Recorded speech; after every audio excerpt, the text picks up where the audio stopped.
ಎಲ್ಲರಿಗೂ ನಮಸ್ಕಾರ. ನನ್ನ ಯೂಟ್ಯೂಬ್ ಚಾನೆಲ್ಗೆ ಸ್ವಾಗತ. ದ್ವಿತೀಯ PUCಯ ವಿದ್ಯಾರ್ಥಿಗಳೇ, ನಿಮ್ಮ ಪರೀಕ್ಷೆಯಲ್ಲಿ 2 ಅಂಕಗಳ ಯಾವುದಾದರೂ 2 ದ್ವಿರುಕ್ತಿಗಳನ್ನು ಬರೆಯಿರಿ ಅಥವಾ ಈ ದ್ವಿರುಕ್ತಿಗಳನ್ನು ನಿಮ್ಮ ಸ್ವಂತ ವಾಕ್ಯದಲ್ಲಿ ಬಳಸಿ ಅನ್ನುವಂಥದ್ದನ್ನು ಕೇಳಿರ್ತಾರೆ. ಈ ದ್ವಿರುಕ್ತಿ ಅಂದರೆ ಏನು ಅನ್ನುವಂಥದ್ದನ್ನು ಮೊದಲು ನಾವು ತಿಳ್ಕೊಳ್ಳುವ.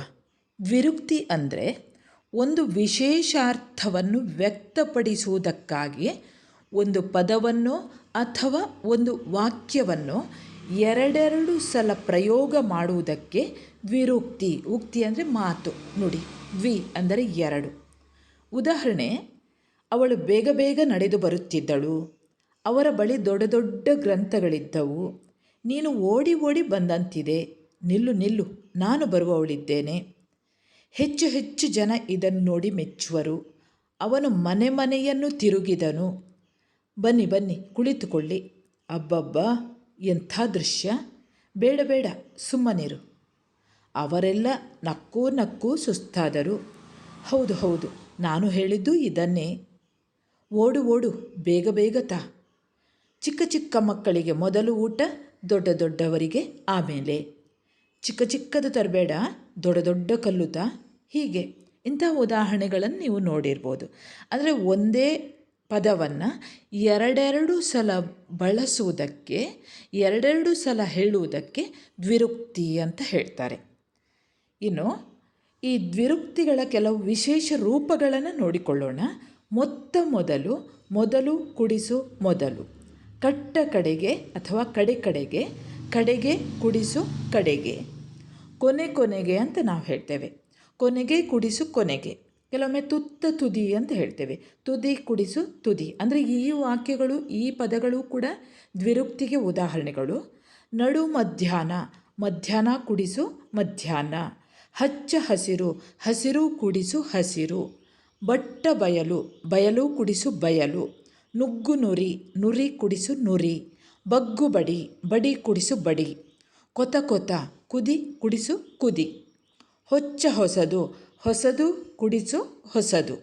ಕೆಳ ಕೆಳಗೆ, ಕೆಳಗೆ ಕುಡಿಸು ಕೆಳಗೆ. ಹಾಗೆ ಈ ದ್ವಿರುಕ್ತಿಗಳನ್ನು ವಾಕ್ಯದಲ್ಲಿ ಬಳಸಿ, ಸ್ವಂತ ವಾಕ್ಯದಲ್ಲಿ ಬಳಸಿ ಅಂತ ಪರೀಕ್ಷೆಯಲ್ಲಿ ಕೊಟ್ಟಿರ್ತಾರೆ. ಹೀಗೆ ನೀವು ಬರೀಬಹುದು.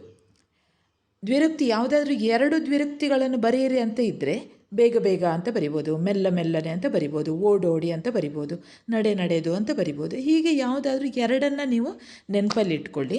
ಸ್ವಂತ ವಾಕ್ಯದಲ್ಲಿ ಬಳಸಿ ಅಂತ ಕೊಟ್ಟಾಗ ಈ ರೀತಿ ಬರೆಯಿರಿ. ಅಥವಾ ನಿಮ್ಮ ಸ್ವಂತದ್ದು ಹೇಗೆ ನಿಮಗೆ ಆಲೋಚನೆ ಬರ್ತದೋ ಅದೇ ರೀತಿಯಲ್ಲಿ ಬರೆಯಬಹುದು.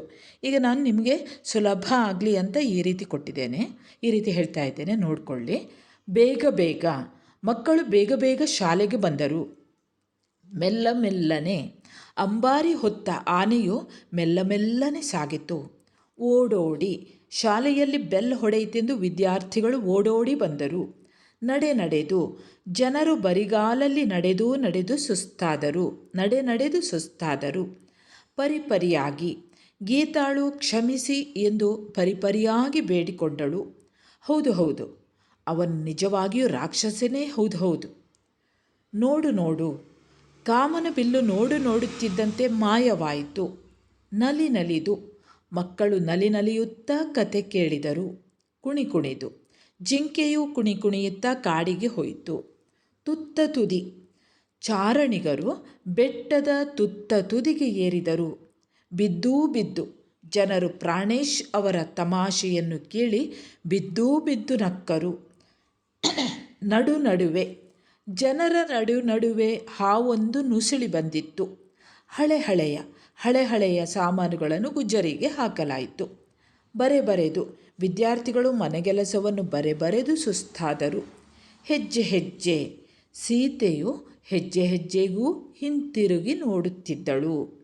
ಸಹಸ್ರ, ಸ್ವಾತಂತ್ರ್ಯ ಹೋರಾಟಕ್ಕೆ ಸಹಸ್ರ ಸಂಖ್ಯೆಯಲ್ಲಿ ಜನರು ಧುಮುಕಿದರು. ತಡೆ, ಆ ನಲ್ಲಿಯಲ್ಲಿ ತಡೆದು ನೀರು ಬರುತ್ತಿತ್ತು. ಸರಿ ವಿದ್ಯಾರ್ಥಿಗಳೇ, ಇವಿಷ್ಟು ದ್ವಿರುಕ್ತಿಗೆ ಉದಾಹರಣೆಗಳು. ಇವಿಷ್ಟು ನಿಮಗೆ 2 ಅಂಕಗಳಿಗೆ ಬರುವಂಥದ್ದು. ಯಾವುದು ಸುಲಭವಾಗ್ತದೋ ಪರೀಕ್ಷೆಯ ಭಾಷಾಭ್ಯಾಸದಲ್ಲಿ ನಿಮಗೆ ಅತಿ ಸುಲಭ ಯಾವುದು ಅಂತ ನೋಡಿಕೊಂಡು ಅಂಥದ್ದಕ್ಕೆ ರೆಡಿಯಾಗಿ 4ಕ್ಕೆ ಸೂಚನೆಗೆ ಅನುಗುಣವಾಗಿ ಕೇಳಿರ್ತಾರೆ, ಅದಕ್ಕೆ ಬರೆಯುವಂಥದ್ದು.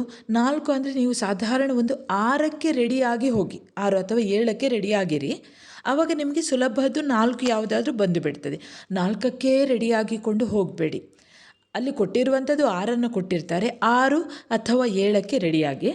ವಿದ್ಯಾರ್ಥಿಗಳೇ, ನಿಮ್ಮ ಭಾಷಾಭ್ಯಾಸಕ್ಕೆ ಸಂಬಂಧಿಸಿದ ಹಾಗೆ ನಿಮಗೆ ಪರೀಕ್ಷೆಯ ಪತ್ರಿಕೆಗೆ ಸಂಬಂಧಿಸಿದ ಹಾಗೆ, ಬ್ಲೂ ಪ್ರಿಂಟ್ಗಳಿಗೆ ಸಂಬಂಧಿಸಿ ಯಾವುದೆಲ್ಲ ಖಡಾಖಂಡಿತವಾಗಿ ಪ್ರಶ್ನೆಗಳು ಬರುತ್ತವೆ ಅನ್ನುವಂಥದ್ದನ್ನು ಈಗಾಗಲೇ ನಾನು ಯೂಟ್ಯೂಬ್ನಲ್ಲಿ ಲಿಂಕ್ ಹಾಕಿದ್ದೇನೆ, ಅಲ್ಲಿಗೂ ಕೂಡ ಭೇಟಿ ನೀಡಿ. ಹಾಗೆ ನೀವು ನನ್ನ ಚಾನೆಲ್ಗೆ ಹೊಸಬರಾಗಿದ್ದಲ್ಲಿ ಸಬ್ಸ್ಕ್ರೈಬ್ ಮಾಡಲು ಮರೆಯದಿರಿ. ಹಾಗೆ ನಿಮ್ಮ ಸ್ನೇಹಿತರಿಗೂ ಕೂಡ ಶೇರ್ ಮಾಡಿ. ಮುಂದೆ ಬರುವಂತಹ ಪರೀಕ್ಷೆಗೆ ಶುಭವಾಗಲಿ, ಶುಭವೇ ಆಗುತ್ತದೆ.